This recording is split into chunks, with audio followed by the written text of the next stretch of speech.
Hello, everybody, and welcome to the now 10th episode of the BadMotoGP-Show.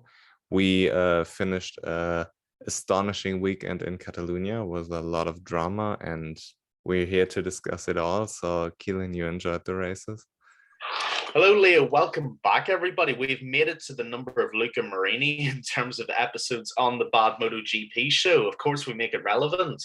Yeah, this weekend was brilliant. I don't think we've had a bad weekend this season yet, to be fair, but Catalunya is one of my favorite tracks on the calendar. It never disappoints, and this year was no different. From Moto 3 to the top class and all the way down again, it was brilliant. Friday, Saturday, Sunday were all great. And looking forward to breaking it down. What did you think?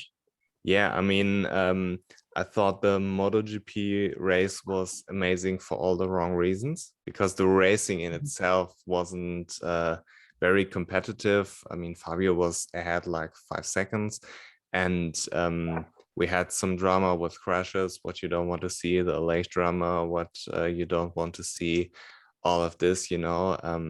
But I would say let's start with Fabio because he is out of this world. We discussed it many times that if you want to win on a Yamaha, that you need to qualify on the front row, have a good start, bang out like 5 incredible laps when nobody can touch you, and then maintain a good pace towards the end. And that's exactly what he did. He was untouchable today. And yeah, the way he attacked that first corner might actually saved his race because he was super aggressive in there. So kudos to him. I'm lost of words how good he is because we know that the Yamaha isn't the best package. We've seen that with every other Yamaha rider this season, even though they're making improvements. But Fabio is just on another level, and that's so beautiful to see because he's amazing for the sport, and yeah, he's now in control of the World Championship. Yeah, I mean, Fabio was just, I could talk about Friday and Saturday, which were great on their own, but that race from Fabio was saved in turn one, as you just said absolutely correctly. Fabio got a brilliant start off the line. I don't know if a lot of people picked up on that, but he managed to get a really quick launch off the line, which I think he might have struggled with a little bit in some races earlier this season, but he got a real quick, clean break off the line, which was good to see. And like you just said, that entry into turn one saved the race for him and basically not guaranteed his win, but set him on the course from there. I'm sure we'll get on to the rest of the debacle from turn one and turn two later on in the show, but just keeping it on Fabio for a moment, that clean, aggressive entry into turn one was beautiful to see, and it allowed him to escape all the carnage that occurred behind him. Let's not forget, not to give away any spoilers or anything, but Fabio Quartararo started behind Pecco Bagnaia and Alicia Spargaro, and he managed to just undercut both of them cleanly and escape everything that happened behind him. Then he was able to go out, like you've always said, bang out those 2, 3, 4, 5 laps uninterrupted at the front, set the pace, and just, manage the race better than anybody can. So Fabio's race was won in those first 2 corners of the opening lap, and he did it to perfection. Congratulations, Fabio, because he truly is out of this world. He's just special. Yeah, and his pace is so amazing when you consider that the track had very, very low grip. A lot of riders complain about that. And he was able to lap like 3/10, 4/10 faster than everybody else. And I mean, Jorge Martin in P2 at the beginning, he isn't slow either. So it's really, really dominant what he did, and the way he saved his tires because the rear tire was the big issue over the race distance, and still maintained that speed while everybody else was a good, let's say, half a second slower, more or less, was out of this world. Yeah, absolutely. And it's a good point that you raised about the track grip at Catalunya, because this is a point that was made quite a lot over the whole weekend. From what I understand, F1 was at Catalunya not that long ago, and a lot of commentators have, I mean, I got to be honest, I don't know either, but the point was made that F1 was in Barcelona maybe 2, 3, 4 weeks ago, and that's probably why the track was in the condition it was in terms of the lack of grip. And I think it was a good point to be made if that was the case, which I believe it was. And that's just left no grip for MotoGP or probably World Superbike, anybody else that follows the trail of F1 on those tracks. But to go out and do what Fabio did, especially with no grip on a track like Catalunya, that's got sharp turns and flowing straights, it's a testament to the quality of the rider himself. And Fabio on that bike is on a different level. There's just no comparison. He is sensational. Yeah, and he extended with Yamaha because, I mean, let's be honest, there was one real other option, which was Honda, which was a real gamble. It could have paid out. There was a huge upside, but there's also a huge risk. Yamaha seemed to be the safe option. And he manages to override that bike very, very good this season. And they brought in Luca Marmorini. Yeah, who's a engine engineer who worked with Ferrari in F1 and with Aprilia and MotoGP to fix this engine. And Fabio with a good engine is almost unbeatable because he is so unbelievably fast, and he has also the right amount of aggression. He is extremely aggressive this year because he has to, obviously, but it almost never gets to the point where you think, okay, that was too harsh. Like Marc Marquez, for example, he was also very aggressive during his peak days, but there were a lot of moments where you thought, okay, this wasn't necessarily necessary. Yeah, it was like on this very thin line, and Fabio is always like a little bit below the border where it becomes unfair, you know?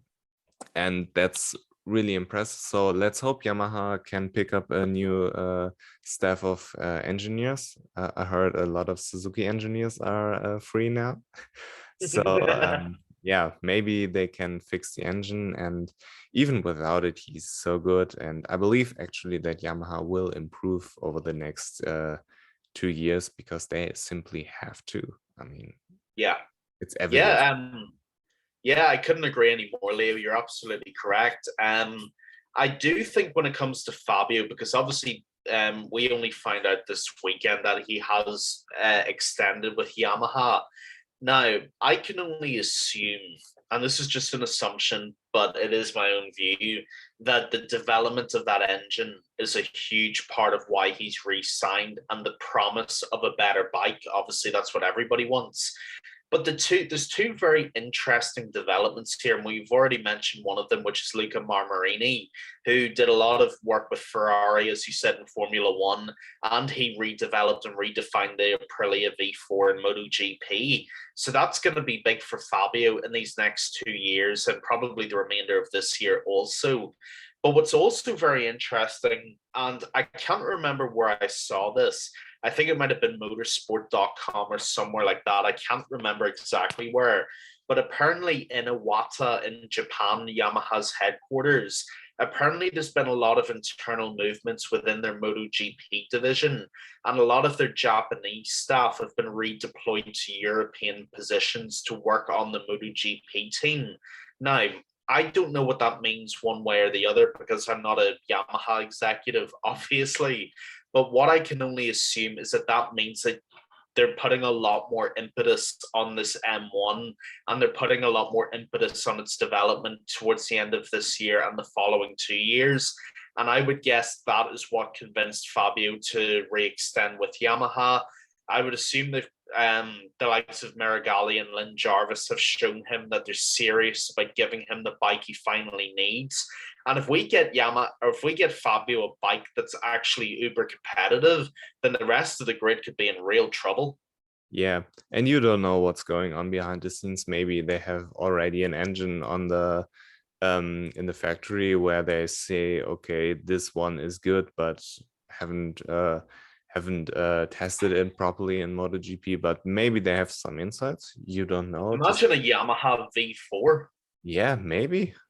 I don't assume that they will redevelop a whole engine, but would be funny though. But it also would have been kind of embarrassing to say, okay, our concept failed. We need to adapt the other ones. So pretty much like KTM with the steel frame, same but different.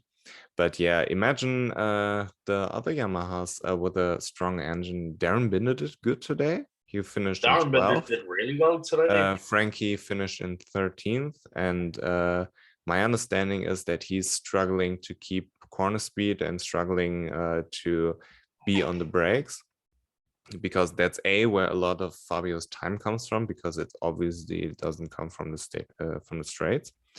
And yeah, if they can fix this whole issue, because Frankie's making progress, he said it's a step in the right direction what they did. Darren Binder is developing. There's also this huge speculation what's happening with the Yamaha satellite team, because RNF won't be the Yamaha satellite team. It will be the Aprilia satellite team. So you don't know if they will bring a Yamaha team in and who will ride the Yamaha. I'm pretty confident that they will get a satellite team, because Yamaha is such a big name. If they want one, they will get one. And yeah, this is still open. And I believe that if they make one or two great moves with riders, that they can be dangerous next year. Yeah, I totally agree. Just a brief note on the other Yamaha riders. Got to give a lot of props to Darren Binder finishing P12 and Morbidelli P13. A lot of improvement, a lot of development from them. Yes, a lot of critics and haters are going to say that other people crashed out, but you got to stay on the bike to win. It's the age-old thing. You know, you can criticize them all you want, but they stayed on when everybody else didn't. It is what it is. Yeah, very, very happy with Darren Binder. Got some good points there. Morbidelli, I'm happy to see him starting to get back into the swing of things again. Like you said, and you're absolutely right, he said his issues have been corner entry and braking, which are obviously things that require a lot of confidence. You got to be able to do that really well, because if not, you'll back out of every corner entry you ever go into. And like you said as well, which you're absolutely right about, Fabio makes up his time and he beats people on corner entry and braking, because he can't do it on the streets. He doesn't have the power to. So what he does is he's able to outbrake other people and use the Yamaha's ability to get the best corner entry and flick it back out again. That's all I wanted to say. Really happy with both of them. And just a quick note in the satellite team, I think you're right. If Yamaha want 2 more bikes in the grid, they will get 2 more bikes in the grid, because they're too big of a name and too big of an organization not to. And there will be a wealth of people who want their names on the grid. There's no question about it at all. I mean, you've got Tech 3 with KTM, you've got LCR with Honda. Another brand is going to want that association with Yamaha. They just are. They're that big of a name. So I would not be shocked at all if we got the Aprilia satellite team and a new Yamaha satellite team. And I'd actually be excited to see it, because 2 new riders with a good bike could be another Petronas. It really, really could. Yeah. And one quick note before we move on. Andrea Dovizioso, I don't know what happened to him. There has been zero explanation on the broadcast. On the results, it says +7 laps. That means he got like 7 laps before the end. I don't know what happened. It wasn't, at least I didn't recognize it on the broadcast. Maybe I wasn't paying attention for 5 seconds. Could be possible. I don't know. But in general, I have a big problem with the broadcast, because you don't see much what's happening behind like P5 or something like this. Occasionally when Marc Marquez is on the back, you see it because it's Marc Marquez, but I don't need to see like a couple of laps of Fabio with 5 second gap, and then Aleix and Martin and Joan Zarco with like a half a second gap. I don't need to see this. I want to see the battles in the midfield, because I want to be entertained, and I'm not entertained where just some riders are lapping lap after lap with the same gap. This is not interesting to me. What's interesting is like Remy Gardner. He fought through the pack. He started P20. Shout out Remy, by the way. Yeah, Brilliant he finished P11. We will get to this later, but also the rookie battle in Qatar, where we had 4 rookies battling it out for the last point.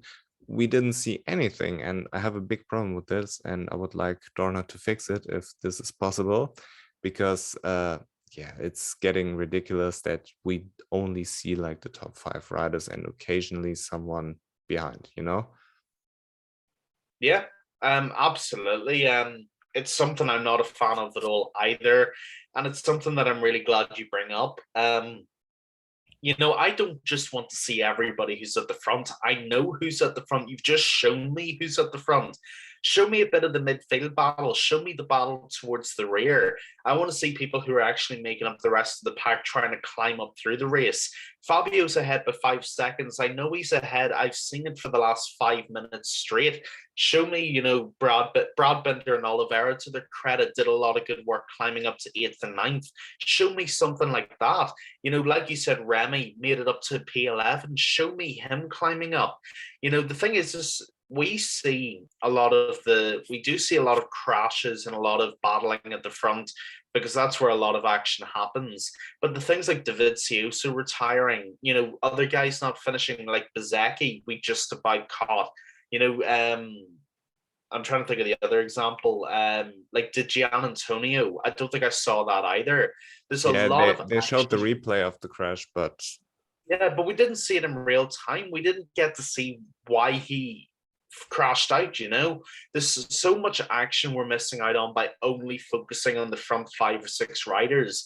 Give us a bit of variety and show us everybody else as well. You know, it sounds like a bit of a naff complaint, but don't just show us, you know, everybody at the front.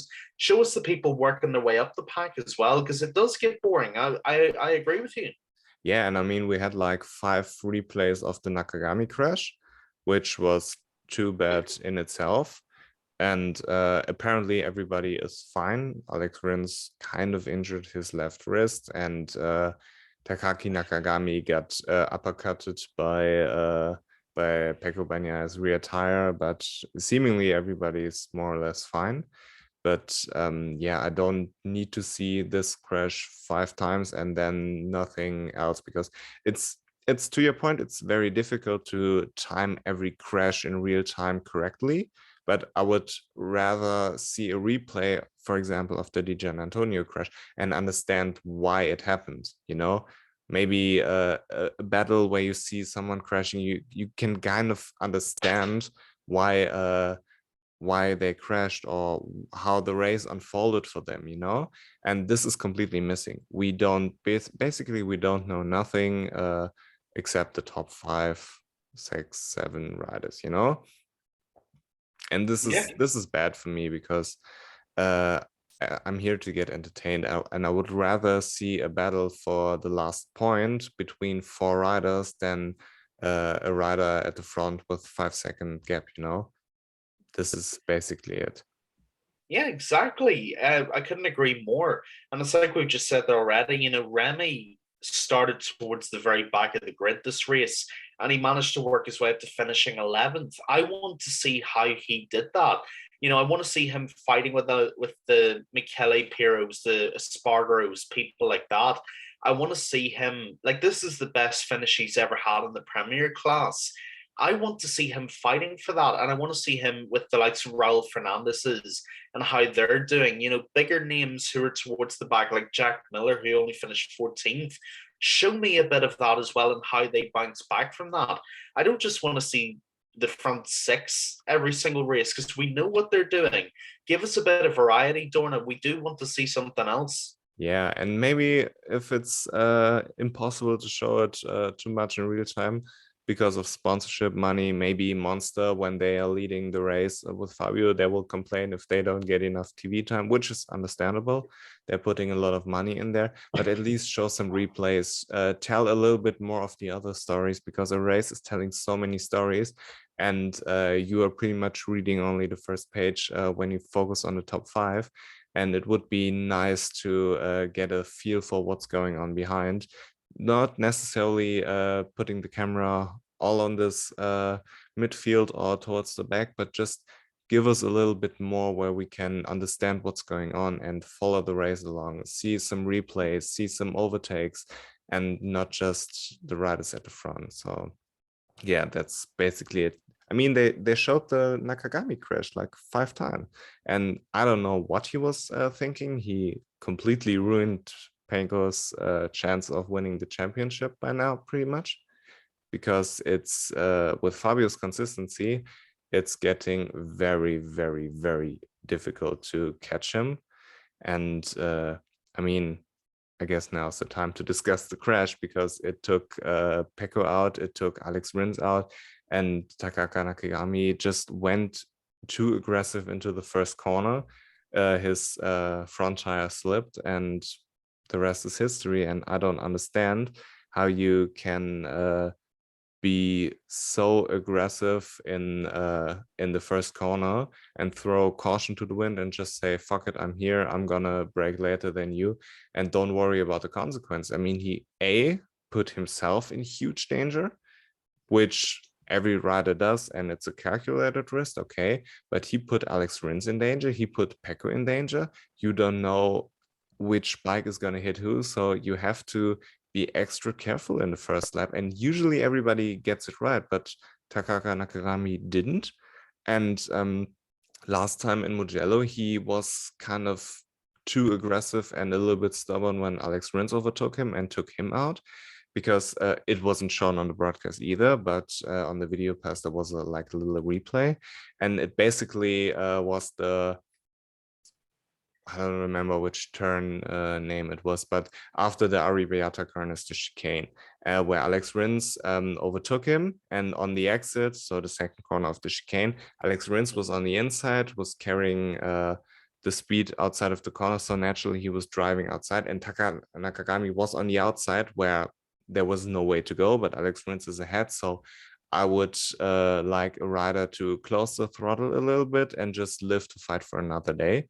But he just stayed there, stayed on the throttle aggressive, and they touched, and Alex Rins crashed, which isn't necessarily the smarter thing either, because it could have been him also. You don't know this before. So to me, Taka is just overly aggressive and trying too hard because he basically knows he's out. In my opinion, he's out to replace Stefan Bradl as the test rider, because man, he is garbage. But yeah, back to Pecco, and I just don't see a chance how he can win the championship. Even if he goes on and wins like 5 races, Fabio is so consistent, and he will maximum, let's say, recover in 5 races 30 points. Maybe a little bit more, maybe 35-ish, this ballpark, because Fabio is so consistent at the front. I don't see it. Yeah, absolutely. I'm not even sure where to start with all of this. I guess I'll start at the crash and take it from there. Takaki Nakagami, I have no idea what the hell he was thinking. I just saw the race back there actually before we came on air, and initially I actually wasn't sure what Nakagami had done wrong. I thought he'd just taken the corner a little later than everybody else.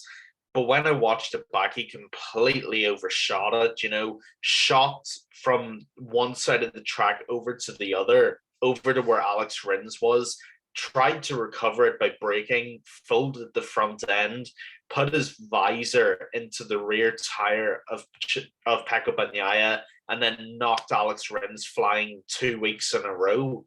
I got to be honest, I don't know what the hell he was thinking, probably because he wasn't. Nakagami has become the new Darren Binder from Moto3 last year. From going from one of the most cool and composed riders to one of the most just non-thinking riders, it's remarkable. I think you're probably right, Leo, because I was trying to think of a reason for this. And the only thing I can think of is that the silly season talk has finally cracked Taka.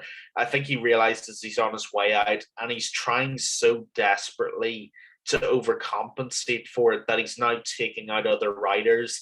And even worse now, he's taking himself out as well. And if he's not careful, Race Direction are going to start sanctioning him heavily, because that's 2 weeks in a row in Alex Rins. All right, maybe the first week there was a little bit of an argument if you really, really wanted to, but there was no argument for this one. There was no defense whatsoever. He came over, he took him out at the very beginning of a race, and now he's taken out Pecco Bagnaia as well, and he's lucky he's not severely injured with it. I think you're right. I think he's probably going to be Honda's test rider, and they get rid of Stefan Bradl, even though he's done really good work for the most part. I think he's done some good things. He's done like here and there. I disagree. I completely disagree, but we will discuss this later when we get to Honda.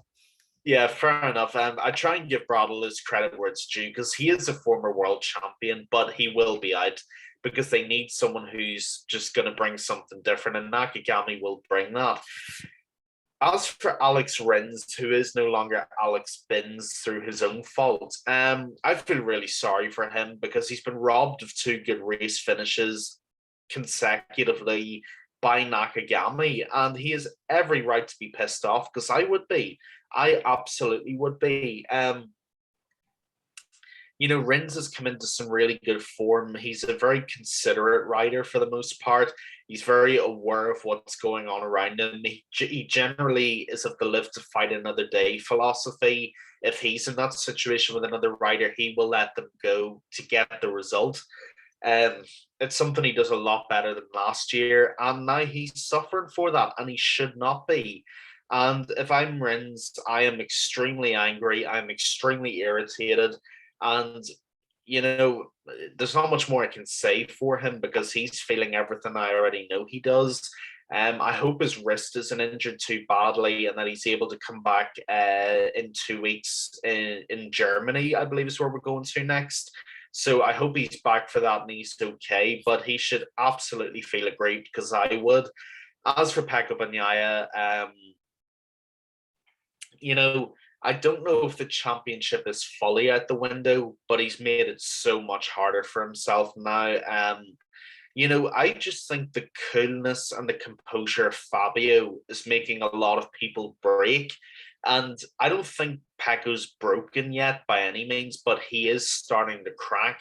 And it's like last season, where Fabio's composure is going to get him another title if he plays his cards right. Fabio is the modern Eddie Lawson, steady Eddie Lawson from the 1980s. People who will know what I'm talking about. Eddie Lawson became world champion by being willing to accept the second places, the third places, the fourth places, and living to fight another day, as you said. And Fabio is like that to a T. He's kind of like Iceman from the original Top Gun movie. He doesn't make mistakes. He's cool. He's composed. If he can win, he will win, as he did today. But if not, it's okay. There's always another race for him.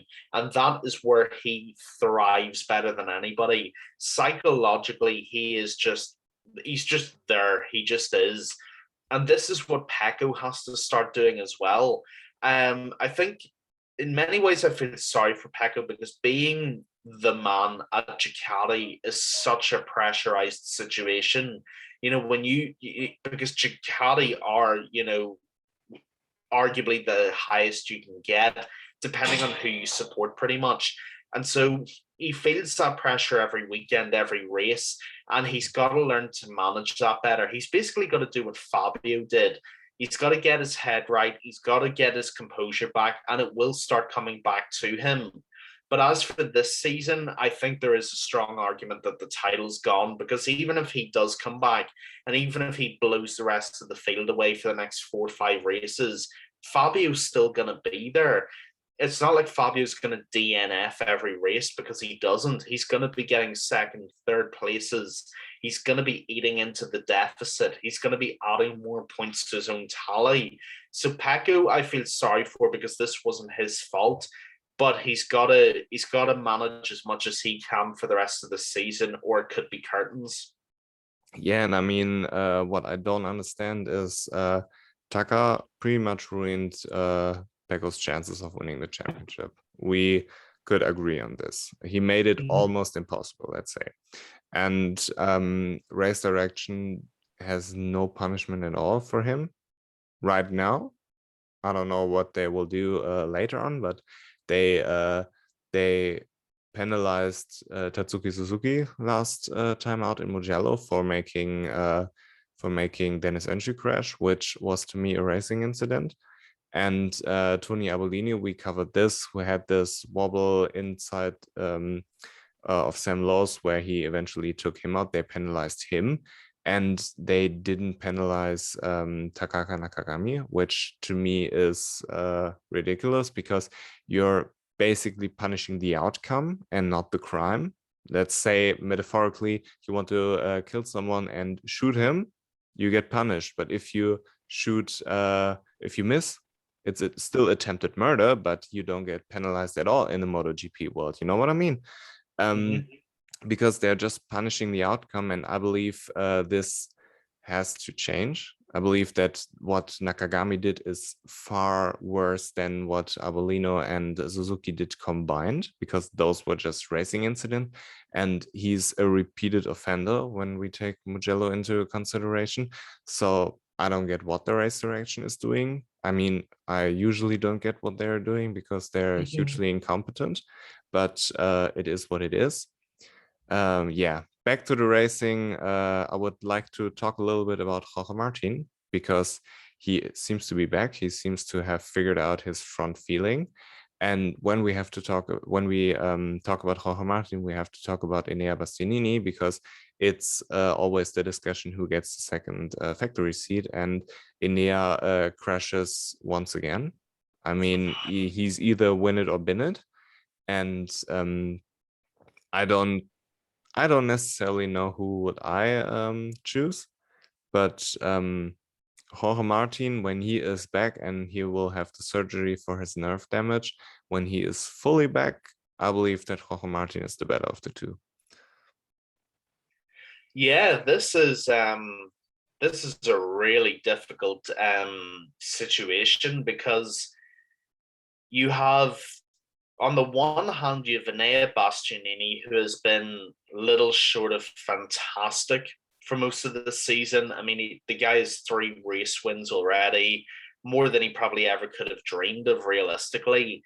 Yet he is win it or bin it. He's the personification of that very thing. He'll either go out and he'll win, or he will crash out like he did today. You know, he's like this. He's up, he's down, he's up, he's down. And then you've got Jorge Martin, who I think is genuinely one of the most gifted riders on the grid. I think he is sensationally talented as a motorcycle rider, and he's no age. He's no age at all. But the problem that you've got problems with both. But the problem you have with Jorge Martin is the damage that he's taking physically. You know, whenever he crashes out, which isn't actually that often, the problem is when he crashes out big, which is a bit like Marquez, actually, funny enough. When he crashes out, he does damage to himself. It's not like the front end folds and he slides out. Every crash that he goes out is a major high side, or he breaks an ankle, or he does this, or he does that. And now he has nerve damage, which could be a really, really big problem for the future. But Martin brings an X factor for me that Bastianini doesn't, which is when Martin is on form and when he's not crashing, he's always challenging for the win. And he's pretty much breaking the qualifying lap records every time that he's out in the track, which is just incredible. So Ducati have got a really, really tough decision to make, because technically there's 3 choices if you really want to throw it in there. You've got Zarco, you have Bastianini, or you have Martin. The reason why I wouldn't put Zarco in there is that I think he's too inconsistent, and I think he's 30 years old now as well. So you're not going to get the longevity out of Zarco that you would get out of a Bastianini or a Martin. So that for me rules Zarco out, even though I like him a lot. That leaves you with Martin, or that leaves you with Bastianini. And it's at the point now where it's almost 6 of one and half a dozen of the other, because one brings one thing that one doesn't, but the other person brings attributes that the other doesn't.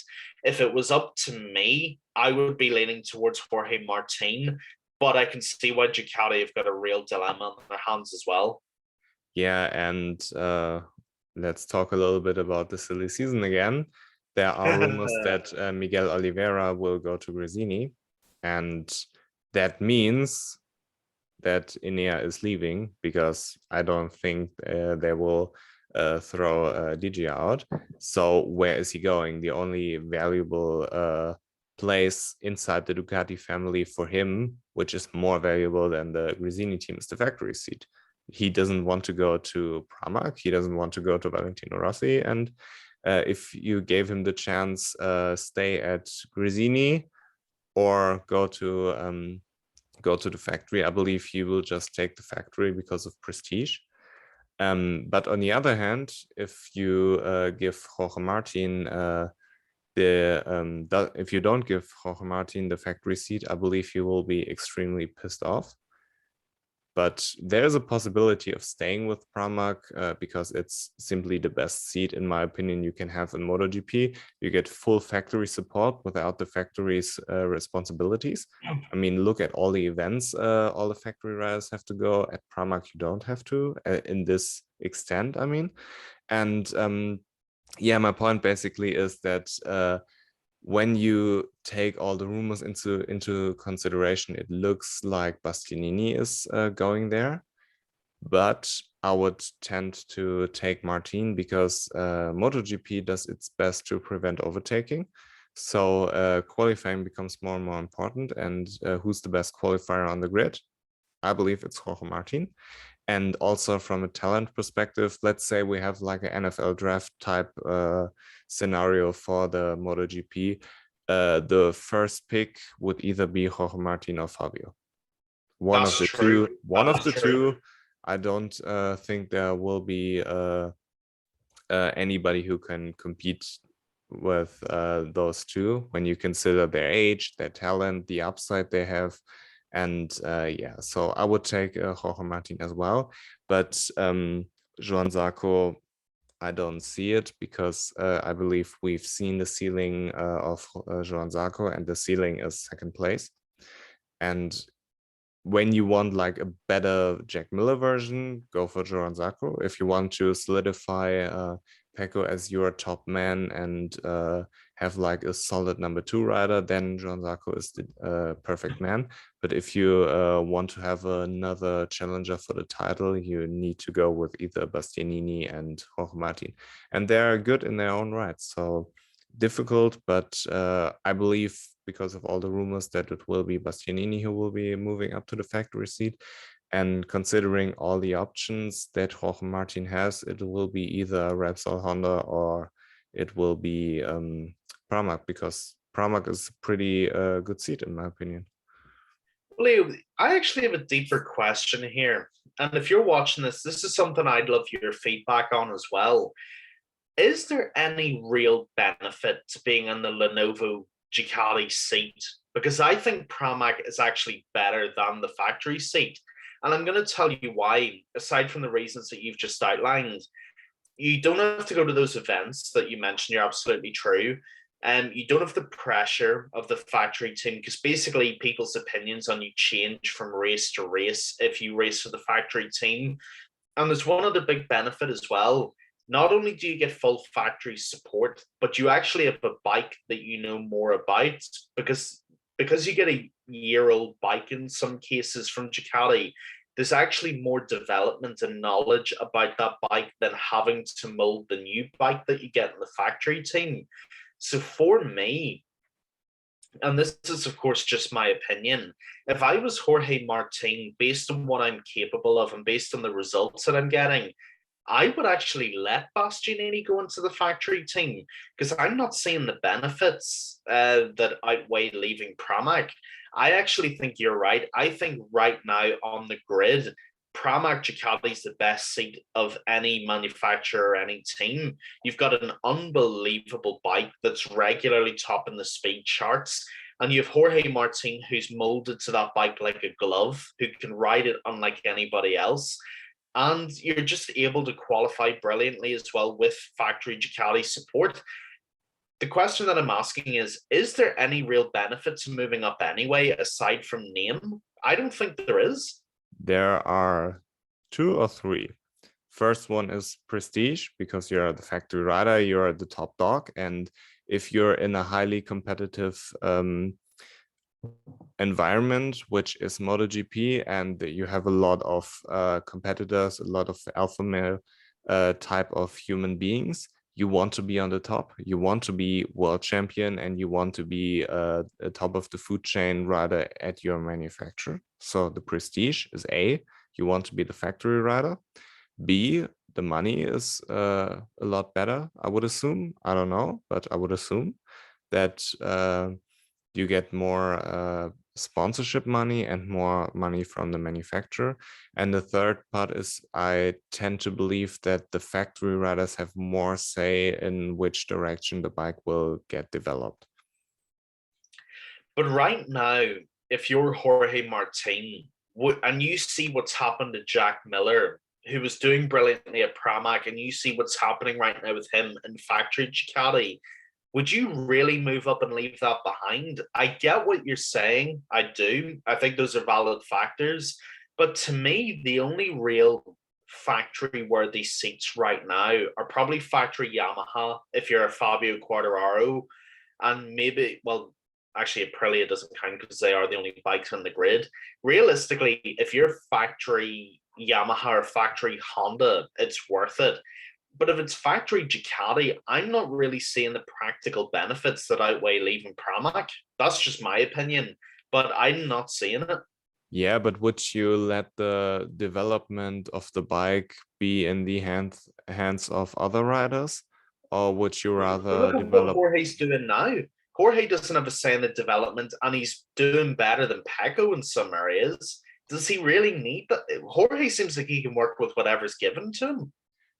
I don't believe this is true. First of all, I believe he has a say in the development. I just tend to believe that the factory riders have more of a say where the development is heading to.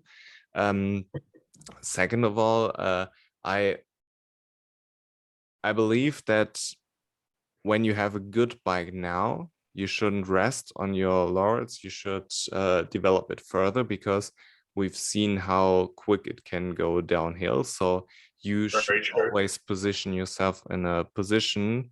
This is also true for everybody's personal life, you know. Position yourself in a position where you can, where you are most likely to succeed, and set yourself up for the future. Because if you are the factory riders and you say, hey, I need this, I need this, I need this, in order to be competitive, you A, suit the bike more to your standards, and B, you give a direction where the manufacturer is heading. And I believe, for example, Pecco has more to say about the development of the Desmosedi G than Jorge Martin. And I believe this is more the reason, you know? Well, that's fair. I'm not mad at it, but I think the one thing we can say for certain, rounding off Ducati, is that it looks like Miguel Oliveira is going to Gresini, and that means one way or the other, Enea Bastianini's moving up. Now, if it was me, if I was Paolo Ciabatti or Davide Tardozzi, I would put Jorge Martin in the factory team, and I would move Enea Bastianini up to Pramac. That's what I would do. Whether that's what they're going to do, whether that's what Enea wants to do, is a completely different story. I just think with Jorge right now, he suits what Ducati needs more than Enea does, because I think he'll bring more stability to the team alongside Bagnaia than Bastianini would. Because right now, Ducati, you don't need someone who's going to win a race one week and then crash the next. You need that rider to mature for maybe another year or two and then put in place the one who has more of that right now. So like it's pretty much a 50-50 toss-up between whether it's Bastianini or whether it's Martin. I'm just saying that's what I would do right now. But let me know if you disagree down in the comments and why. Yeah, fair enough. Enough of the silly season. I still believe we need a separate episode for this. Which, by the way, is in the works. I wanted to do it in a summer break, but now with all the speculation heating up, I would like to do it between Assen and Sachsenring, or maybe between now and Sachsenring. But I haven't decided yet. So yeah, it's still it will up. be dropping soon, though. Yeah, but because I think it's more fun to discuss about these things when you don't have much evidence of what's going to happen. If everybody That's has a true. contract signed, it's more or less boring. So I would like to move this a little bit further, or no, move it ahead and get along with it. Maybe next week, maybe between Assen and Sachsenring. I don't know. Yeah, Aprilia. I mean, Aleix Espargaro, I feel so sorry for him because he has this super cute helmet designed for his daughter. It's his home GP. He finally has a package where he can win. He dominates the whole weekend, and okay, it didn't work out with the win. Fabio was better. Deal with it. A second place is still amazing, even when you take out the championship. If, of course, the second place, it's the best place you can have behind Fabio when you're competing with him for the championship. And he pretty much blows it because there's this tower in Catalunya where they have the positions and the laps, and apparently in Catalunya it's 0 when there's the last lap, and he thought the race is over. So yeah, he started celebrating and fell back to, I believe, fell behind Luca Marini and managed to overtake him again.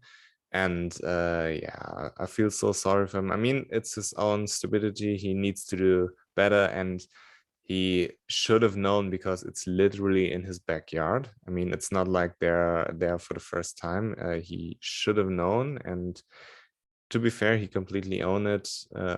But it's real sad because I would just love to see him on the podium, and I felt so sorry for him. Oh, Leish, what are you doing? Oh God, it was painful. It was so painful to see because Fabio was still accelerating, and I actually thought when Leish slowed down that he had some sort of really cruel engine issue. I know we were talking about this before we came on. I saw him slowing down. I thought, oh no, his gearbox or something hasn't gone, has it? And then I saw him waving, and it's like, please don't tell me he thinks this race is over. And then that was the case. And I thought, oh, Aleix, you've thrown it away. You've binned it. Now, Joan Mir, I think, ended up flying past him for fourth, if I'm not wrong. And then Luca Marini came past, who got fifth. And then he ended up going back into sixth. At least he got fifth back. It isn't the end of the world. But the reason it feels so devastating to Aleix is that he had, a diamond encrusted result in second, 20 points in the bag for the title charge. That kind of thing is invaluable. Fabio Quartararo will tell you that better than anybody can. Getting 20 points from somewhere like Catalunya is priceless, literally. And he's thrown away 5, 6, 7 points just from not recognizing that it isn't the end of the race. Look, I'm not going to stick the boot into Aleix, mostly because I really, really like Aleix Espargaro. I know we both do. But you got to be aware of that. You just do. Right, wrong, or indifferent, you have to be aware of when the race is finished and when it isn't. I know, to his credit, Aleix came out and owned it, and he said that he didn't actually look over at the pit wall to his team. Instead, he looked up at the tower, and that's what threw him, as you said. But I feel really sorry for him because that's just a sickening feeling, and I've never seen that happen to anybody. The closest I've ever seen that happen was a few years ago. I think it was a race in Brazil in their championship. I think it was in the Brazil Superbike Championship or something like that. and somebody was leading and they ended up wheeling towards the end of the line thinking that they'd won, and they ended up losing it because someone pipped them at the line. And that's the closest thing I can compare it to. But Aleix, man, I feel sorry for you, because it's just it must be the worst feeling in the world. That's worse than crashing, in my opinion, because sometimes crashing, there's nothing you can do. But Aleix knows he's thrown this away, and he's going to be more determined than ever to get it back at the Sashin ring. Yeah, I mean, he had a good pace. It was not He the did a pace. brilliant pace. Yeah, I mean, it was not the pace I necessarily expected, because he was so dominant on all the practices and qualifying. But as soon as he got past Jorge Martin, I thought, okay, he will break away pretty much like he did in Jerez. But he didn't. Fair enough, still second. I mean, it's okay. Fabio probably was just much better than I expected, not necessarily Aleix being worse, but also Maverick, he is very, very good in parts of the weekend. In other parts, he still has to improve. Saturdays, if Maverick qualifies on the front row and doesn't have to overtake so many riders, he will be much better, pretty much like Aleix, because the Aprilia seems to struggle with overtaking more than the other bikes.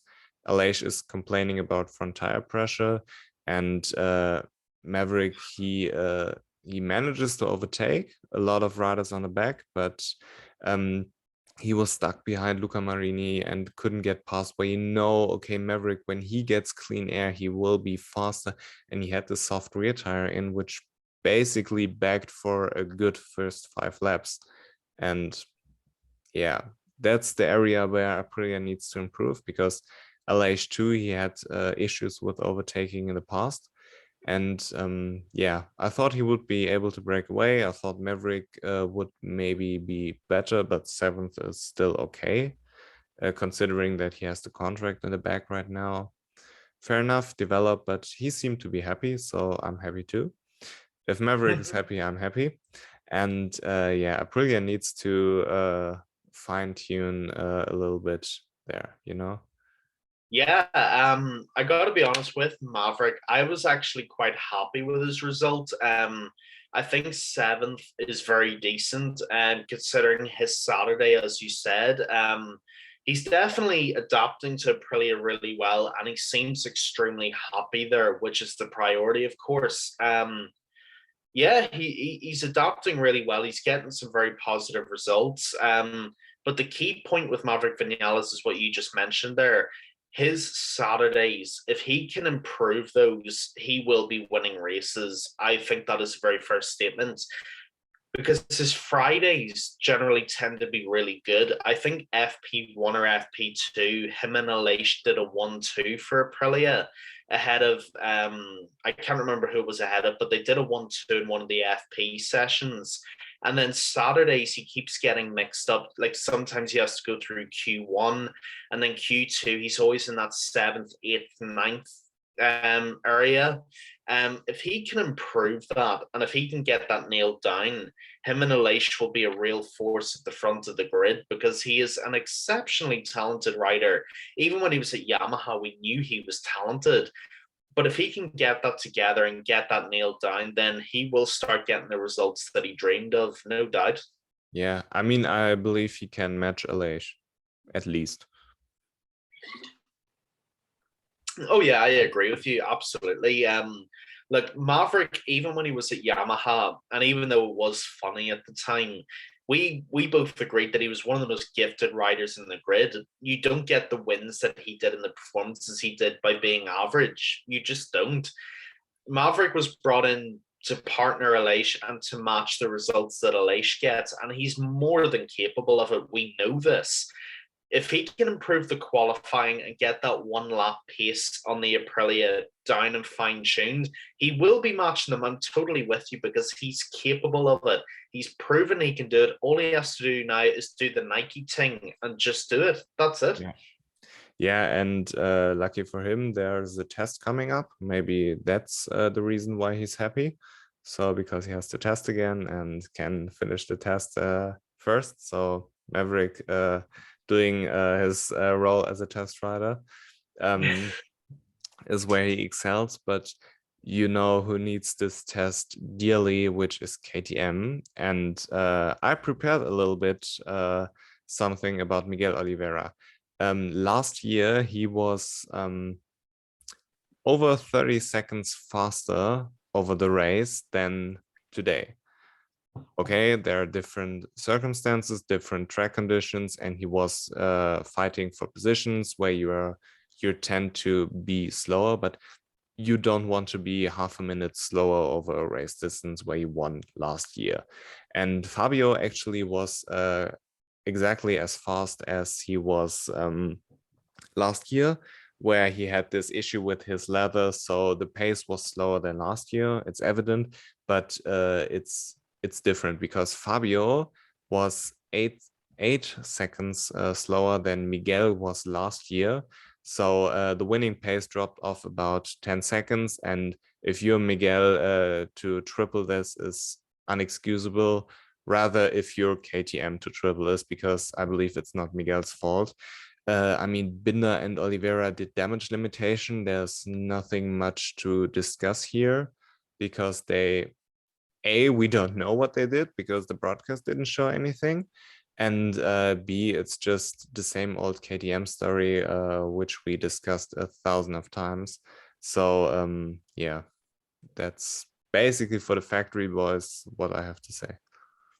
Yeah, it's hard to add on to that because that is pretty much all you can say. I mean, dropping 30 seconds from last year is abominable. It really is.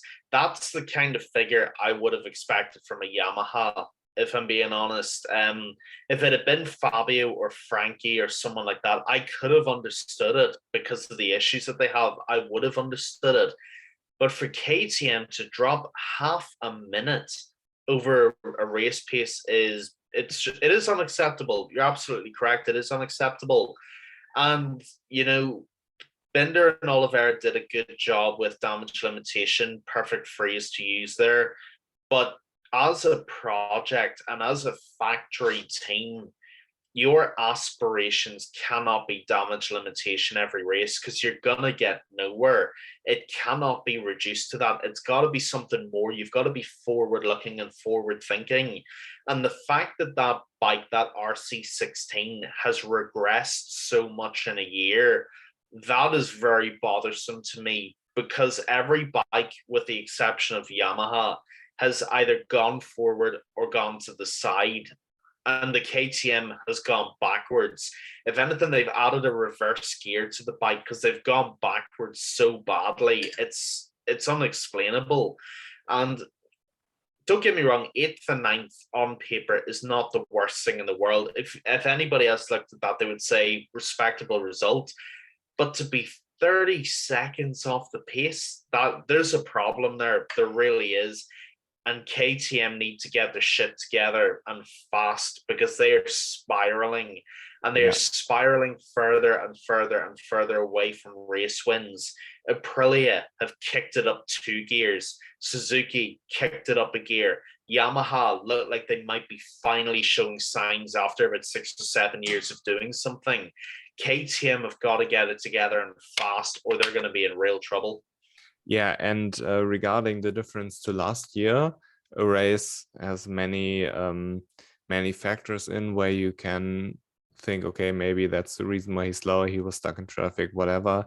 But in qualifying, he was 0.3 of a second slower than last year, while other people were out there setting all-time lap records.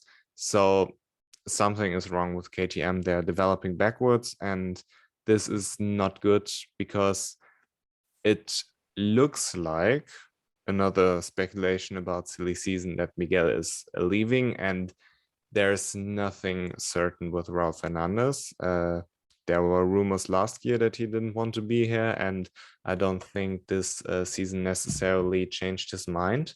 Remy doesn't have a contract. I don't know what's up with Remy. I asked him. He said he doesn't know either.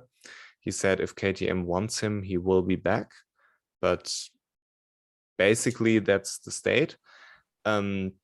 And he made it already public that if he doesn't find anything in MotoGP, he will go to WSBK, which isn't necessarily a good look when you're a manufacturer and you're in you have the reigning Moto2 champion, to not give him like half a season until you make a decision.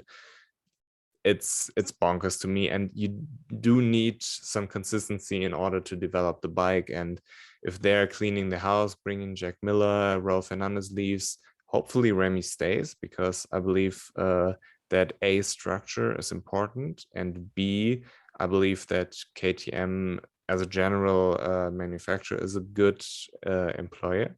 So I hope he stays, because he had a great race. We touched on this briefly. I don't need to repeat myself there. He was the top rookies. He was 6 seconds behind Miguel. He improves constantly on the bike, which is important. And Raul Fernandez, he got his first points. So they both stayed on the bike, which is important to gain experience, to gain knowledge. And I don't necessarily understand how you can blame, if you're KTM, how you can blame Remy in any shape or form, because he's outperforming his teammate big time. And when we look back last year, they were pretty much on par, where Remy got the better of Raul pretty much because of his experience. Raul was a rookie, but now they're both rookies, and they're doing both the best they can with a bike which is basically a piece of shit. And it's not like the factory bikes are doing something extraordinary. They're still struggling. They have simply more experience on the bike and understand a little bit more about the bike. So I think Remy is doing a great job. He's outperforming his rookie teammate, which is pretty much the only comparison you can make, because the others are on a Ducati or a Yamaha, and the Yamaha is pretty rookie friendly. So I believe he's doing good. He proved it. He seemed to be happy, and I really hope that they extend him, or if not, I would like to see him at Pramac. Yeah, I like those shouts a lot. When it comes to Remy Gardner, and to a degree Raul Fernandez as well, I suppose you have to group them both in this. You can't ask them to do any more than they're already doing, because they're rookies. The nature of being a rookie is that you're there to learn for the first season, get used to the bigger bike, and pretty much survive and not crash out as much as you can. That's basically being a rookie. It's the second season and the third season and the probably whatever season beyond that you start developing and you start kicking on to get the big results.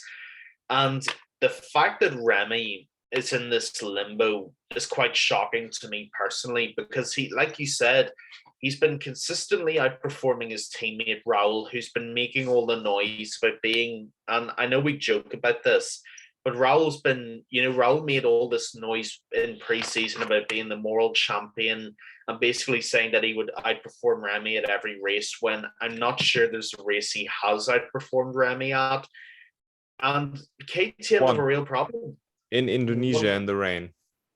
Yeah, I mean, an anomaly race, let's be totally honest. Anybody could have done that. The problem with KTM is that they've got substandard machinery and they don't seem to be managing their riders that well at all. I mean, this is covering old ground. Raul Fernandez, I don't think wanted to go to KTM. I think he was holding out for a Yamaha offer that just never came or couldn't come, whatever the reason was. Remy has done his best to be a team player by stepping up to KTM and doing the best he can on a piece of shit Tech 3 bike. Let's just be truthful here. That is what it is.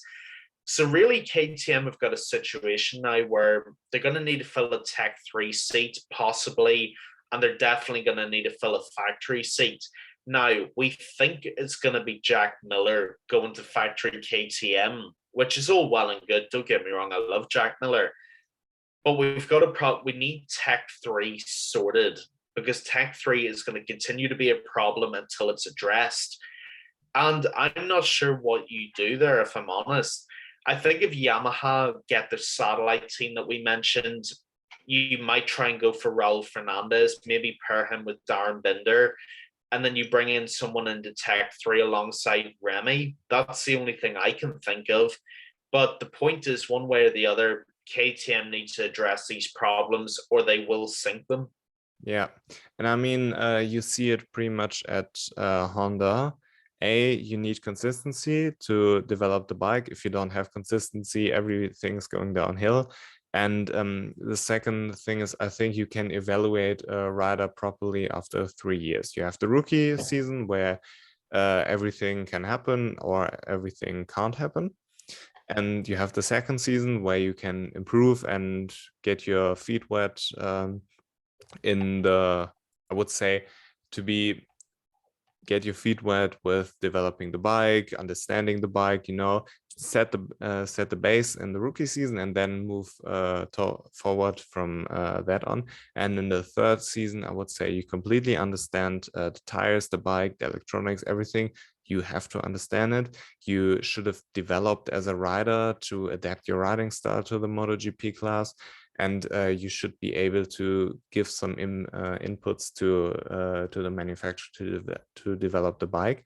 And Alex Marquez, for example, he did very, very great, but there's a downward trajectory for his career at Honda. He was good in 2020, he was okay in 2021, and he's now consistently the worst Honda.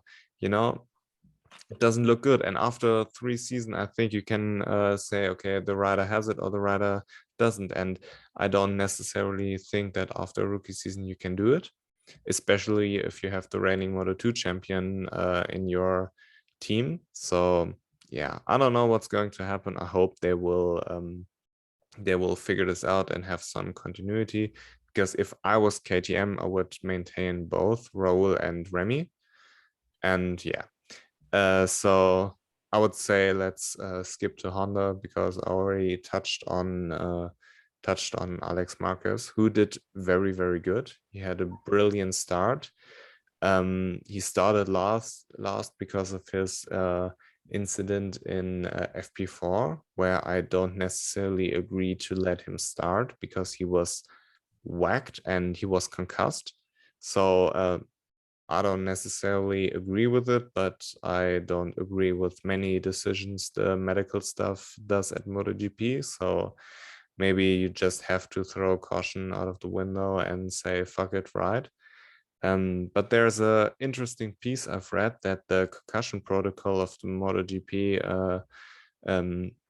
MotoGP basically says if you're concussed, you need to be monitored for 24 hours after the crash, which basically isn't possible when you're racing a MotoGP bike. So yeah, I don't know what's going on there, but Alex Marquez did very good. He proved the doctors right, and he was the best Honda. So kudos to him. Yeah, I mean, that doctor that cleared Alex Marquez is either an old school genius or a cigarette smoking chimp. And I'm not too sure which one is the reality at this point. But whichever one it was, and I actually really hope it's the cigarette smoking chimp, whichever one it was, he was vindicated because Alex Marquez did really, really well. One of his best results this season, if not the best, as rock solid 10th. When I got a brilliant start, as you said, he started towards the back of the grid, flew past everybody, and got a really, really good finish. Finished just behind both KTMs and Vinales of Aprilia, of course. And yeah, overall a good result for him. But I do still have the same issues with Alex Marquez that I've always had. I think for the amount of time that he's been in the MotoGP class and the opportunity he's been given, I do still expect higher of him. I expect Alex Marquez to be challenging for 7th, 6th place every week. That's where my expectations are. And as good as this weekend is, this is one weekend where he cracks the top 10 just about. Nearly every other weekend, he's in the myriad of being nowhere, which is where, with respect, he normally is. So don't get me wrong, I take nothing away from him. It's a great result. But for the long run, he should be doing more because he's capable of it and he's been given the opportunity for it. So it is what it is. And then Then talking about the other representative of Honda, Paul Espargaro, just a disappointing race, really. Dead last in 17th, 46 seconds behind Fabio Quartararo. Nearly a full minute behind the leader of the race is just disappointing. We've heard rumors about Paul and what his future holds as well, but this race won't have helped those at all. I mean, I like Paul, but it's just really disappointing in it. There's nothing else really to say. I mean, when you're coming dead last on a Repsol Honda, something's pretty seriously wrong there. Yeah, and if you remember all the replays of the Taka crash, Paul Espargaro was right behind. So he was, after the crash, maybe third or fourth. I don't necessarily remember the exact position, but he had some tire issue, he said, and dropped back to the back of the grid, which is inexcusable. Simply, if you don't have any kind of technical problem there or mechanical problem, whatever it is, this is inexcusable. And I believe he's on his way out. And I promised you that I will rant on Stefan Bradl, because first of all, he isn't a good test rider because he developed a bike which is basically a piece of shit. It worked as long as Marc Marquez was the Marc Marquez we all know. But as soon as Marc Marquez was injured, it was evident that the Repsol Honda, or the Honda in general, wasn't good. So they brought a completely new bike on the grid, which isn't working at all. So they might as well throw this out of the window and give Marc Marquez the old bike back, which he developed. Because if they would have listened to Marc Marquez, they would have had the same bike they had from 2014 to 2019. So yeah, I don't believe that Bradl did necessarily a good job there. Also Pole, because I believe that Honda listened big time on Pole, and that's why they're so pissed off, because he isn't producing on the bike they specifically developed for him. But Stefan Bradl, he took his role as a test rider or replacement rider, fair enough, but he had more than enough time on the bike to develop a good bike, which he simply didn't. And now when you put him in as a wildcard rider in Jerez, or now in Catalunya as a replacement for Marc Marquez, the last thing you would want from your test rider is to crash out in the first lap. And he did this in Jerez, and he did it in Catalunya. So what's the point of being there? Michele Pirro, he finished ahead of Paul Espargaro in 16th place. I mean, that's perfectly fine. You don't expect from your test rider to fight for top positions. Cool if he does, but if he doesn't, okay. But you expect for him to test things out. And I can almost guarantee you that Stefan Bradl had some kind of new parts, which he was testing, and he only tested the gravel. So I don't know what do you want from him if you're Honda.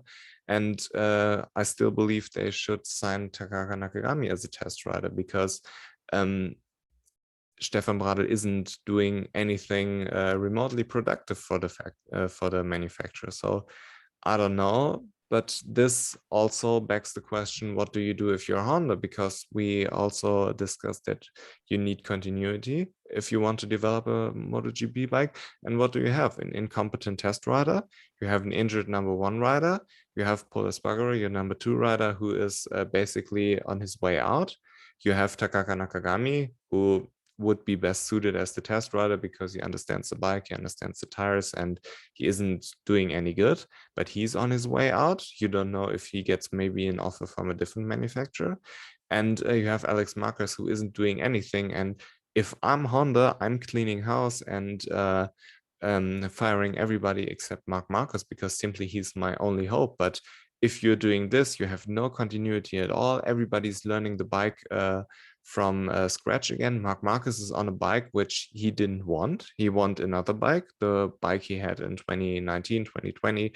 This was his bike and not this piece of shit. So what do you do if you're Honda? You're in a pretty miserable situation, because either way you're going, you're pretty much fucking up if Marc Marquez doesn't bail you out. It's a very interesting question. And as far as your legendary rants go, that's probably the most factually correct and interesting one that we've had to date, which I was a big fan of. Actually, well played by you. Thanks. Yeah, if you're Honda headquarters, you've got a real ass ache here because I don't know what the hell you do, if I'm honest.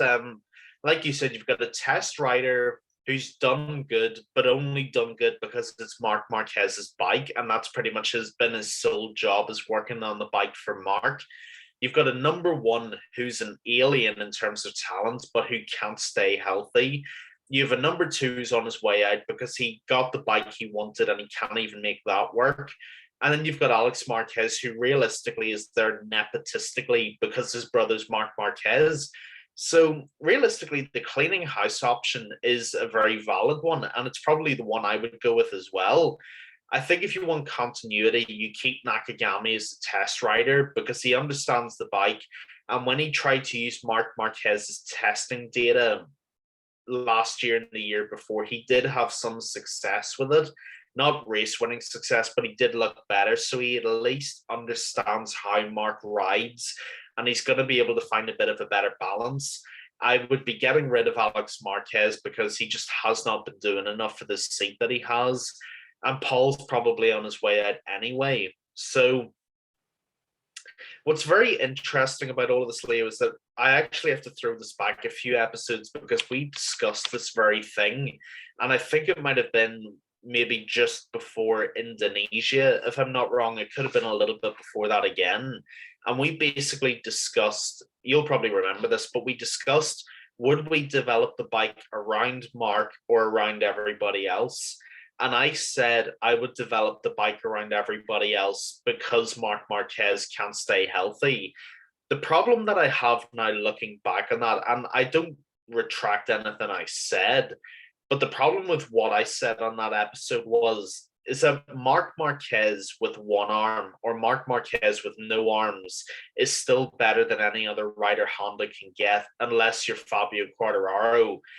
And that is a massive, massive problem because what you've done now is, even though Marc Marquez is one of the best riders the championship's ever seen, love him, hate him, you can't deny that. The problem now is that you have to keep Marc until he retires because only Marc Marquez can ride Marc Marquez's bike. There is no ready-made substitute who can come in and ride that bike the way Marc does.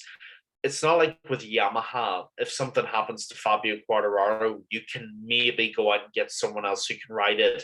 Or if the Aprilia falls through, you can maybe go for an Alex Renz who could have a whack at riding it. With Marc Marquez, you've got a bike that is basically no front end and it's got good rear grip. And that's why Marc's been so good. The problem is with Honda, they've almost listened to me in a way.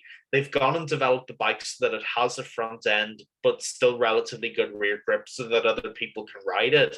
But now other people can't ride it. Paul Espargaro is crashing out or finishing last in every race.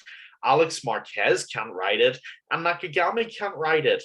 So now if you're Honda, even if you wanted, which they definitely never would, even if you wanted to move away from Marc Marquez, you can't, because only Marc Marquez can ride the RC213V.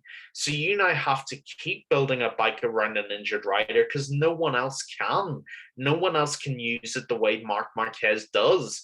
So if you're Honda, which they won't be able to do, but they'll have to try, you're basically going to, for next season, for 2023, you're going to have to go back to the 2019 RC213V for Marc if he's healthy. I know he said his operation in Minnesota was successful. If he is healthy again, you have to go back to that bike and somehow build for life post Marc Marquez as well. Now, it's a thankless friggin' task how you do that. I'm glad I'm not in Honda's position of having to think of that. But this is the situation Honda have put themselves in, Leo. You have to live with Marc Marquez and prepare for life without him. All I'll say is good bloody luck, Honda, because you're going to need all of it. Yeah, I mean, this is basically the last thing I would like to add to Honda. Or rather, I would like to add too, because you said that the old Honda was pretty rear grip heavy and loose on the front, or not balanced correctly on the front. What Paul told me is that it's actually the opposite. The Really? the old Honda was very, very balanced towards the front, so it had great front stability, and Marc Marquez was a motherfucker in every corner. I mean, remember, the rear was dangling, he was still Oh, overtaking people. It was very spectacular, but the front end of the whole Honda was very, very, very good, and you had to basically force it into the corners to make it work. Like on a superbike, when you ride it for the first time, that it's stiffer than your normal bike, and you have to make it work by forcing the thing, because it's so stiff. You have to push it really to work. And basically the Honda is a level up from this towards a normal motorcycle, a normal MotoGP bike, which is already pretty stiff, and you have to throw it into the corners. The Honda was a top end of that, and Marc Marquez was able to do it. And now they switched the balance to a more balanced setting, where they took a little bit of the front balance and put it towards the rear, because no one could ride the old Honda, because it had no rear grip at all, except Marc Marquez. He somehow made it work. And if I'm Honda, my only hope is Pedro Acosta, to be honest, because next year I don't necessarily see how you can develop a bike with what you have. And because Marc Marquez won't be able to develop the bike, he will miss every test until at least the winter. You don't know how he's healing up or whatever. And yeah, with Moto2 unfolding the way it unfolds, I still believe that Aaron Canet is a motherfucker. If he can win multiple times. I believe it's just that little barrier that he has to break. But yeah, I would sign like a rookie as a replacement for Alex Marquez, and I would sign Ayogura simply because Takaki Nakagami isn't good, and maybe Joan Mir, but it's so tough because those people won't be able to develop the bike, and which brings an argument of keeping Pole, but Pole isn't good at all. So you're in a pretty miserable situation, but I still believe that Pedro will go to Repsol Honda, because Repsol is a big Spanish company. They have a lot of money. Pedro is from Spain. He's like the best thing you can get after Marc Marquez from a talent perspective, and Marc Marquez is injured, so I would just entertain Marc Marquez as long as he's happy, and sign Pedro and win titles and build the bike around him. But yeah, I don't know what to do next year. There's an argument for keeping Paul, there's an argument for keeping Alex Marquez, and there's an argument for keeping Taka Nakagami as a test rider. But there's also an argument to clean the house completely. So I don't know. But yeah, with that and the brief mention of Aaron Canet, I would like to head down to Moto2. You want to add one more thing? no. I'm just saying Okay, we're going okay. to segue down to Moto 2. Let's get Okay, to okay. I thought this was like a sign where he said, okay, hey, hold up. it. Yeah, Moto2 was an absolute banger. Moto2 usually isn't the most exciting class. Remy and Roll made it exciting last year for a couple of races, but usually it isn't, but it was now. And Aaron Canet, he had a great race. I mean, Joe Roberts made it possible because he was heading the fuck out, but he pulled a Jake Dixon and crashed in the lead. But yeah, Aaron Canet, he was in the position to win, but he blew it because turn 9, he stayed on the outside as long as he could, basically like Pedro did last year in Jerez. And he was in the perfect position. He just braked like a couple of meters too late and opened the door for Vietti to slide in. And he had everything lined up perfectly, but he blew it. His own fault. He just needed to break this a little bit earlier, because Vietti was on the outside. There's no way in this corner, in this turn 10, which is a long left-hand corner, which closes in again, that Vietti will overtake him on the outside. You just have to be there and take the place or take the space where Vietti can cross your line because you're there, and then you win the race. But yeah, Vietti took the gap, and Aaron Canet gave him the gap, and after that he defended perfectly for the last couple of corners. I mean, Vietti is back.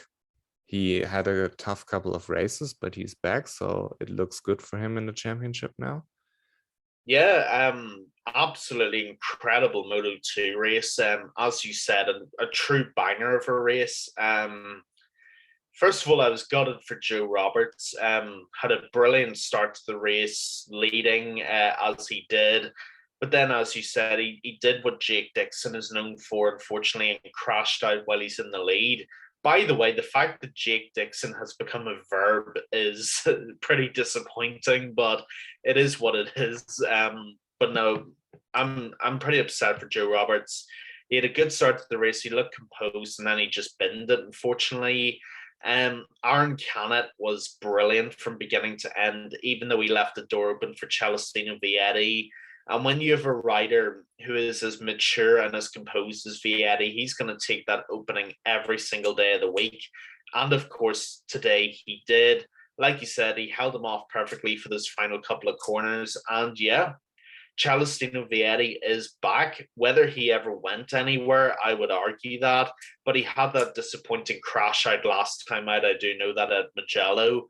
But Vietti is brilliant. He really, really is. He is arguably the title challenger this year. I just think the maturity and the composure that he shows is perhaps above anybody. It really, really is.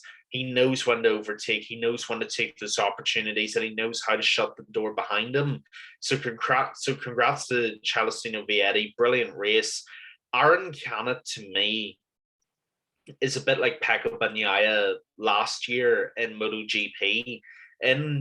On BT Sports coverage of MotoGP, Neil Hodgson said of Pecco Bagnaia, when he wins his first race, you won't be able to stop him because he will get a taste for it. And I believe this is the same philosophy to apply to Aaron Canet. Once he finally gets that first win, he will explode through the glass ceiling, and he'll probably pick up 4 or 5 wins this season if he can get the first one. Aaron Canet is, like you say regularly, he is a beast of a rider. He is brilliant. He's suited to the Premier class, I think, perfectly. And he does a great job in Moto2 as well. And if it weren't for that leaving of the door open, he would have won. He had the win in his hands, and Celestino just came in and swiped it from him. But all in all, a brilliant, brilliant race. Yeah, I would say Aaron Canet dropped the ball because he he got a little bit too overexcited, or I don't necessarily know how to phrase it, but he wanted to brake as late as possible, but kind of forgot that he was on the inside and couldn't make the turn. And yeah, it is what it is, but still a great race from him. And also Pedro, he had a solid recovery. He started like in 12th and finished in 6th. So it's okay, but a weekend like this shows me that he's not ready for the step up into MotoGP, because he isn't able to do what Raul Fernandez did, which is consistently be on top in every race and challenge for every victory. And I thought there was a possibility that after Le Mans and Mugello that he finally understood the bike properly, but it seemed like there was some kind of issue which prevented him from qualifying on top. And yeah, but it's still good. But Pedro, he has still some issues that he needs to solve, because I talked with a member of the team, and I asked him, basically because there are so many flames from the exhaust of Pedro, if he lets the bike roll a little bit more than the other riders in the corners, which tends to be like the Moto3 style, take the corners as fast as you can, carry a lot of speed because you don't have the power to accelerate properly. And he said on the outside it may look like that, but funny enough, it's basically the opposite.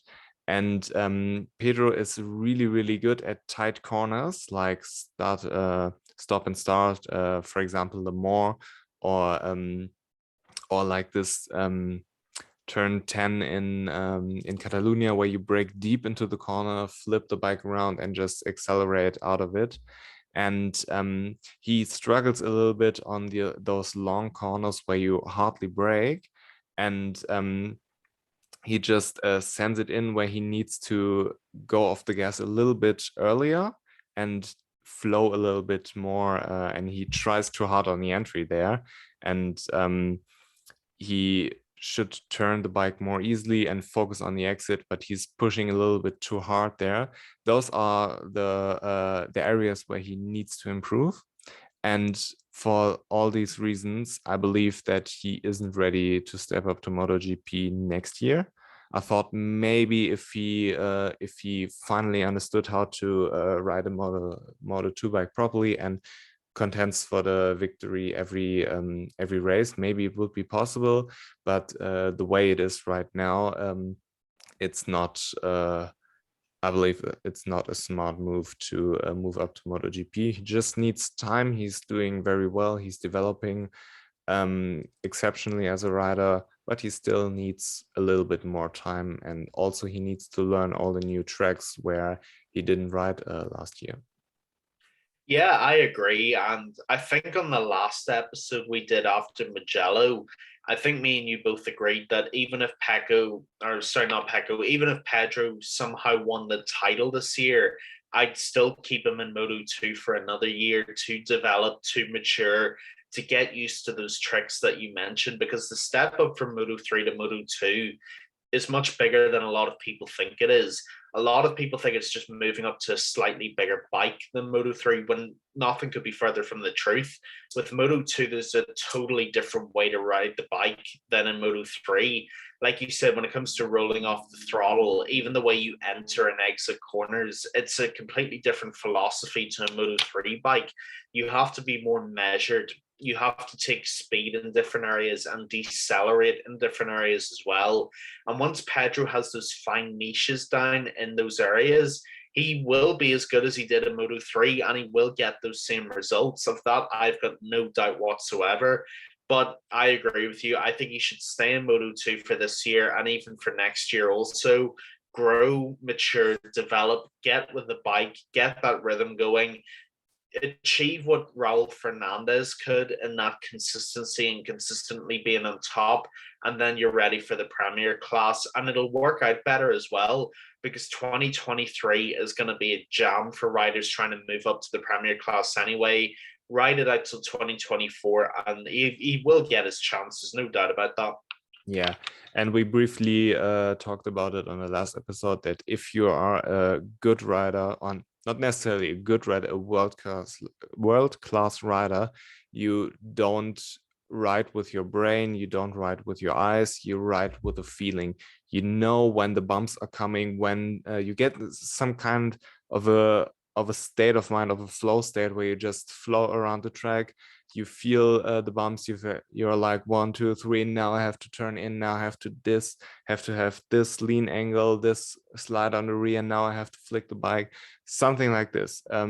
When you're a world class rider, you don't ride with your eyes or ride with your brains. And the fact that Pedro is still pushing the bike a little bit too hard into those fast sweeping corners where you aren't necessarily long on the brake shows to me that he hasn't developed this feeling to an extent which he needs to win a world title, which isn't a criticism at all, because he's 9 races into his Moto2 season. A lot of people would have accomplished far less in their rookie season.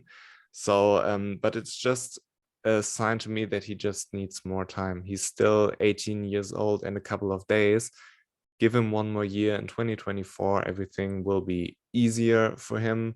when he moves up to MotoGP, because I truly believe that he will win the world title next year.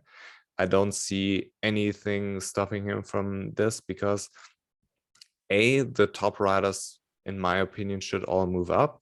And second of all, there are no riders who are remotely as good as Pedro Acosta.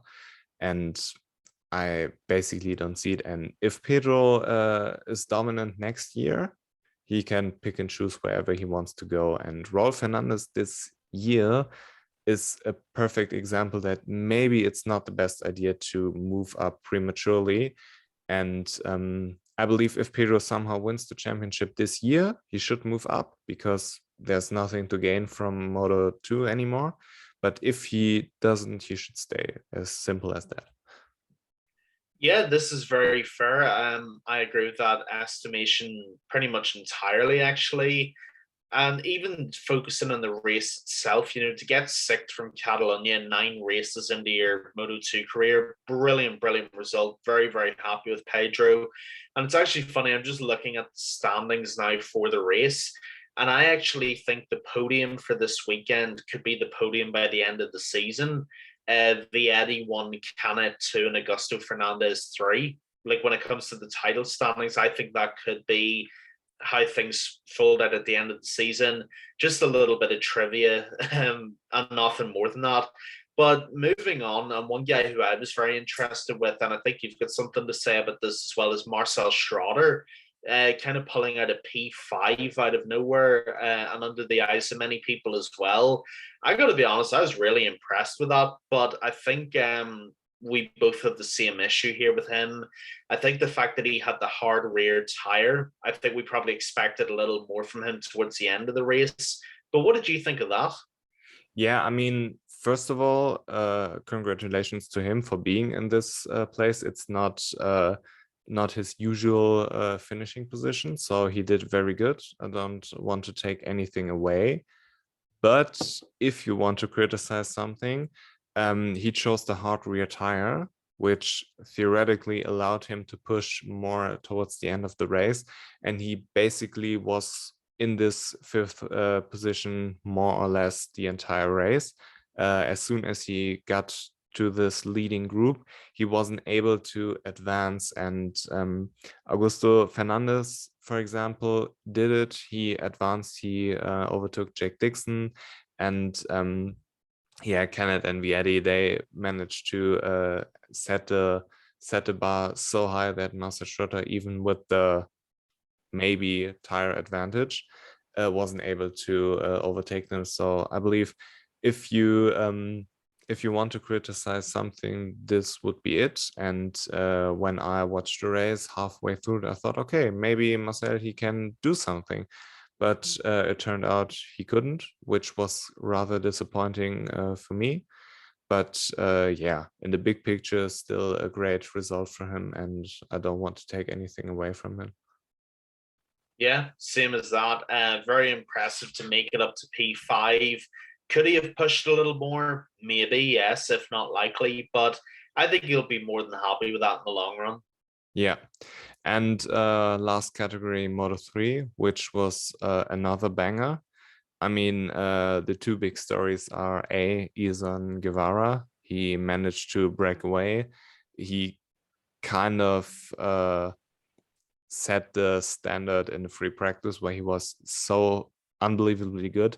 There was one free practice session where Izan was FP2, if I remember correctly, where Izan was in the 148s, and nobody else except Dennis Foggia was in the 149s, and Dennis Foggia had like a 149.9, so on the high end of the 149s, and basically everybody else was 150 and above. So Izan, in those hotter conditions in FP2, was over a second faster than everybody else, and it was so dominant. He picked the perfect moment to break away because he had David Munoz and Dennis Öncü behind, and both of them don't have the best straight line speed necessarily.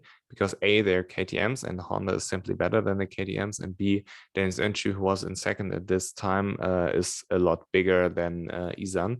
So it's the perfect storm to break away, and he did it. He never looked back, and it was very, very, very impressive. To break away on a track like Catalunya is very gangster. Oh, it is, yeah, and especially in Moto3 as well. To break away on any track is impressive, but especially at Catalunya is just a mightily, mightily impressive thing. Very gangster indeed. But then again, that is the style of Izan Guevara. He is just such a good young rider. The talent in Moto3 is terrifying when you look at it. The levels that we're at are just unlike anything we've probably ever seen. And Izan Guevara is one of those riders. I mean, like you said, to be in FP2 and to be a second ahead of Dennis Foggia is just, I don't even know what to say, because that is just incredible. That is just unbelievable to achieve that kind of thing. And to basically be 2 seconds ahead of every other rider in the field is just fantastic. It really is. But even if we look at the race, Guevara was just brilliant, controlled it really, really well. And yeah, he was a clear winner, clear deserving winner. Incredibly impressed with David Munoz finishing second. Thought he was just biblically good. And to hold off something of a veteran in Tatsuki Suzuki, being that young David Munoz, was just an absolute credit to him to get a podium at his age. And this is only one of his first few races in Grand Prix racing. It's his second race. To be on the podium in your second ever race is just mega. And I cannot be happier for David Munoz, because he's always been such a good rider. And to prove that now just proves how good he truly is. Tatsuki Suzuki rounded off a brilliant podium, but all around everybody was great today. Thought it was a great race, as it always was for the most part, and all around it was pretty epic. Yeah, I mean, David Munoz, I wrote down in my notes, David Munoz is a motherfucker, and I can't phrase it any better, because the dude shows up on a bike. I mean, they all have the same KTM, okay, but on a bike which wasn't necessarily successful with the previous riders. I mean, Ana Carrasco is still there. Where did she finish? Let me check. Let me scroll down to the back. She was last with 1 minute, 58 seconds to be correct, with 1 minute behind the leader. And to beat your teammate this dominantly, beat everybody else except Izan Guevara, and fight your way through the field in your home Grand Prix on your second ever start. I don't know how to phrase it. It's too impressive for me to put it in words. And I'm happy for him, first of all. Second of all, I'm excited for the future. And yeah, he seems to be built from the right material, because he was on the back of the grid, on the starting grid, and fought his way through the field along with Jaume Masia. He was matching him toe-to-toe. He was overtaking dudes and basically never got overtaken again. And yeah, to fight with Tatsuki Suzuki and with Sergio Garcia in the last lap and keep calm there is too impressive. I don't know what to say. Yeah, it was good, and I'm excited for the future. Oh, how could you not be? I mean, it's just impressive beyond measure. It really is.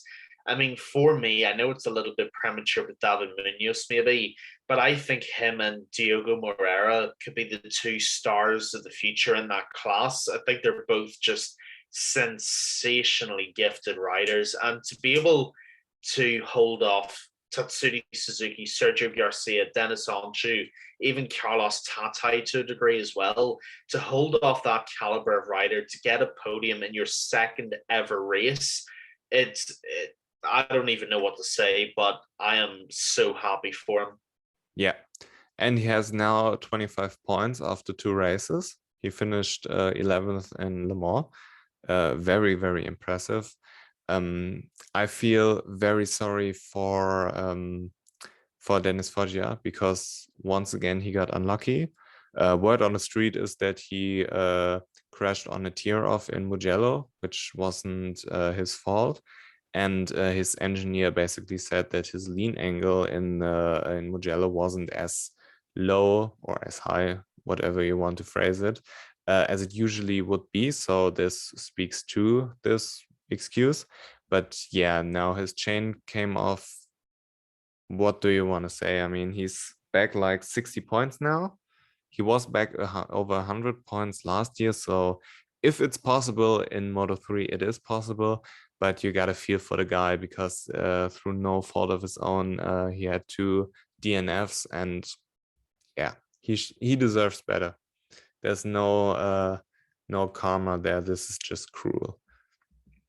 Man, I really hope Dennis Foggia isn't going to become the new John McPhee because I can't go through that. I like Dennis Foggia too much to see this happen to him, Leo. I swear to God.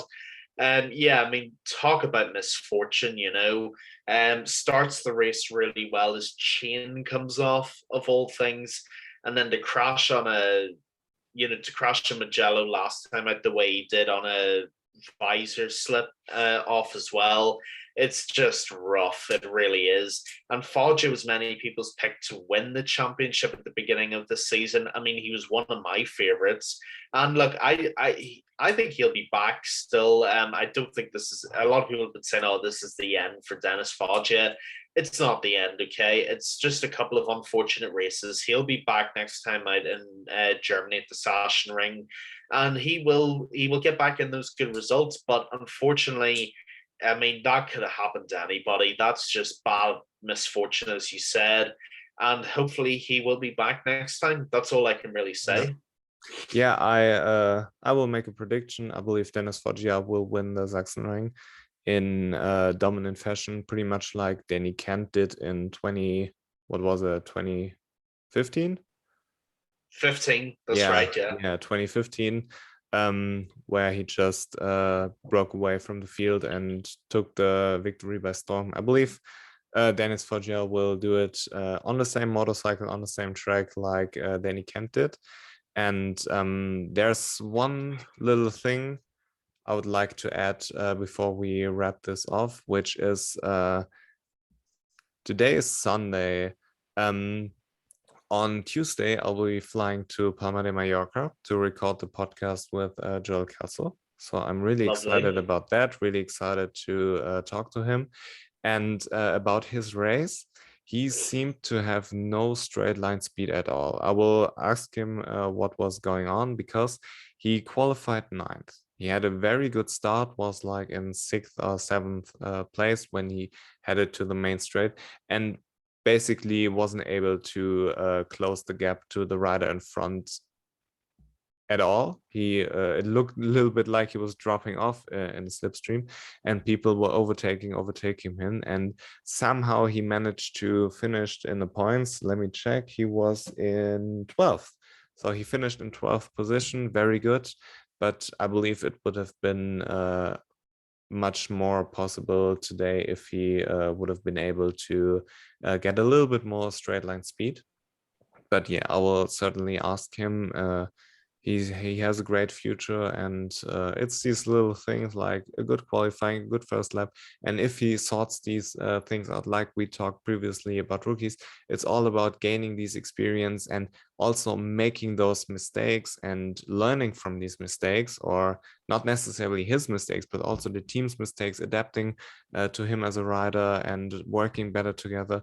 That I believe from a talent perspective, Joel Kelso is as good as Daniel Gardo. I truly believe that. And I believe he will do some damage this year, and he will be a threat in the upcoming seasons. Yeah, I agree with you. I think that's the only issue Joel Kelso has, and it's not even an issue to do with him. If he can get some straight line speed behind him, he can definitely be cracking that top 10 regularly. I see no reason why not. Even towards number 7, number 6, I think he's more than capable of it. But when you do record that with him, I'm very intrigued to hear what he has to say. I'm sure many people are, because Joel Kels is one of the most likable people in the paddock. I don't think there's any doubt about this. And I'm really excited to hear what he has to say. Lucky you. Yeah, and don't take this personally, but I believe that Joel Kelso is the only cool ginger on planet Earth. he he has Well, some that's a cool. kind. I'm not ginger. It's all good. I don't take that personally. Yeah, okay, perfect. Yeah, it's some kind of a weird thing when people declare themselves a ginger, when not. I don't necessarily see a straight line there where I say, okay, this is a ginger, this is not. But yeah, he has some kind of swagger to him, which is really cool. Maybe he does have a soul, who knows? We will find out. So Hope yeah. he's not watching this right now. Yeah, I hope. Joel, see you in 2 days. No, in 3 days. In 2 days we'll fly to Palma, and then on Wednesday we'll meet up, record the podcast, and yeah, who knows what the day is gonna bring. Last time out with Remy, it was amazing. He showed me his workshop, his car. He actually has an Instagram page, Amazon Swap. You can check this out, and he proudly presented it at Catalunya. He took us to training next day at Rocco's Ranch. Was an amazing day. Unfortunately, it was the day where he broke his wrist. So yeah, hopefully Joel won't injure himself when we meet up, or it's once again bad luck MotoGP memes. But yeah, thanks everybody for watching. We will see each other next week, I guess, when I will be able to record the podcast, upload it. Usually it takes a little bit more time than those post game post race shows, to wrap everything up and edit it on iMovie. But yeah, I will try my best to upload it as soon as possible. Maybe next weekend could be possible. I'm not promising anything. But Keelan, we will see each other in 2 weeks after the German Grand Prix. And I know for a fact that we will see a different MotoGP winner there. So I'm very excited for the race. And yeah, great to talk to you, and see you in 2 weeks. Goodbye. Great to talk to you again, Leo. Thank you very, very much, everybody, for watching episode 10 of the Bad MotoGP show. And as always, please feel free to drop your comments down below what you thought. What did you think of the races? And yeah, always let us know what you think. We're always looking forward to hearing it. Great to talk to you again, Leo, and I will see you on the other side of Germany. Goodbye.